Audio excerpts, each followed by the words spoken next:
ขอบคุณพ่อลุงและก็ FC ของคำพลอยเด้อที่รับชมคลิปของคำพลอยให้กำลังใจอะนะ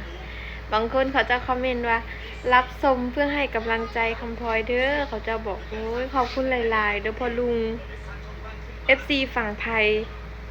แล้วก็ฝั่งลาวของคำพลอยที่แบบรับชมคลิปของคำพลอยให้คำพลอยจนจบแต่ละคนน่ะนะขอบคุณที่เอ็นดูแล้วก็ที่เมตตานะทุกคนเพราะว่าอย่างบางคนกะเขาเจ้าก็บ่อยากเบิ้งคลิปคำพลอยแต่เขาเจ้าก็เบิ้งอะนะทุกคนเบิ้งให้เพื่อสิให้คำพลอยได้เงินแม่นบ่พ่อลุงแม่นบ่เจ้าเบิ้งแล้วก็กดไลค์กดคอมเมนต์ให้คำพลอยเนี่ยเพื่อที่สิให้คำพลอยได้เงินแม่นบ่ ขอบใจเด้อขอบใจแล้วก็ขอบคุณหลายๆคำพลอยฮู้อยู่แล้วแหละว่าทุกคนน่ะสิมาเบิ้งคลิปทุกมื้อคันบ่สงสารหรือคันว่าบ่เอ็นดูอ่ะเขาเจ้าก็บ่กดติดตามให้แต่นี่แบบ FC ของคำพลอยหลายๆคนเขาก็คอยเบิ่งให้คำพลอยแล้วก็คอยกดคอมเมนต์คอยแชร์แล้วก็คอยติดตามให้ขอบใจพี่ๆฝั่งไทยแล้วก็ฝั่งลาวของคำพลอยเด้อแต่ส่วนหลาย FC ของคำพลอยน่ะบ่ฮู้ว่าแต่ข่อยส่วนหลายน่ะสิเป็นแบบฝั่งไทยหรือว่าพ่อลุงของคำพลอยหลายสุดแล้วแหละฝั่งบ้านคำพลอยน่ะสิน้อยเพราะว่าหยังบางคนก็เน็ตซ่าบ้านคำพลอยน่ะเน็ตซ่าฝนตกเลยช่วงนี้แบบว่าบางคนคนแก่คนเฒ่าเขาเจ้าก็บ่ได้มีโทรศัพท์บางคนเขาเจ้าเอาโทรศัพท์ลาลิ้นบางเทื่อก็คำพลอยว่า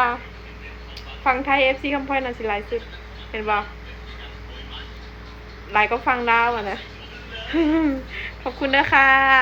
ขอบคุณที่เอ็นดูที่คอยซัพพอร์ตแล้วก็ฝากที่พ่อลุงจ๋าฝากพ่อลุงติดตามอีหลานี่เด้อฝากกดไลค์แล้วก็ฝากคอมเมนต์เห็นน้ำพร้อมเสียเวลาบ่หลายเสียเวลานิดนึงแต่ก็ อ่านคอมเมนต์หลายๆคอมเมนต์ก็ดีใจเด้อที่แบบมีคนให้กำลังใจหลายๆแบบดูคลิปให้กำลังใจอีหลาว่าซั่นพอมีกำลังใจขึ้นมานิดนึงสู้ตอนแรกก็สิท้อขึ้นมาหน่อยนึงเลยได้เพราะว่าโฟดยังลงไปก็ไล่หน่อยนึงเงินก็บ่ขึ้นตอนนี้เรียนขยับขึ้นมานิดนึงแล้วพอมีกำลังใจชื่นใจขึ้นมานิดนึงแต่ว่าเดือนที่แล้วบอกเลยเด้อว่าอีหลาน่ะบ่ได้เงินจาก Facebook เพราะว่าเป็นหยังก็บ่ฮู้เงินบ่ออกเงินบ่ออกเงินบ่เข้าบัญชีได้บ่ได้หลายดอกได้ 3-4 พันแต่ว่าบ่ได้เงินเข้าบัญชีเลยบ่มีเงินเข้าเลยบ๊ายบายค่ะ